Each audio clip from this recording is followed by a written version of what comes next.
Excuse me, तुम्ही दारू पिता का? हो, काय आता पेलोच आहे मी. दिवसाला किती पिता तुम्ही?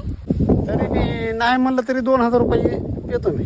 मित्र परिवार जर असला तर 5000 जातात. आपण लमसम दिवसाला 3000ची दारू धरू. जर दिवसाला 3000 म्हणलं तरी महिन्याचे झाले 90,000. आपण लमसम 1,00,000 रुपये पकडू. तुम्ही किती वर्ष झालं दारू पिताय? तरी बी 10 वर्ष झाले असतील. महिन्याला 1,00,000 म्हणलं तरी 12 महिन्याचे झाले 12 लाख. आपण लमसम 10 लाखच धरू.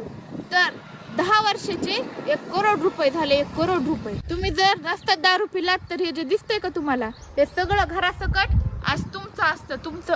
मॅडम, तुम्ही दारू पिता का? छे छे, अजिबात नाही. तुमची विचारायची हिंमतच कशी झाली मला? मग हे तुमचं आहे का सगळं घरासकट? नाही, उगं मी इथून चालले होते. मला नाही माहित कोणाचे. जास्त शांतपणाच्या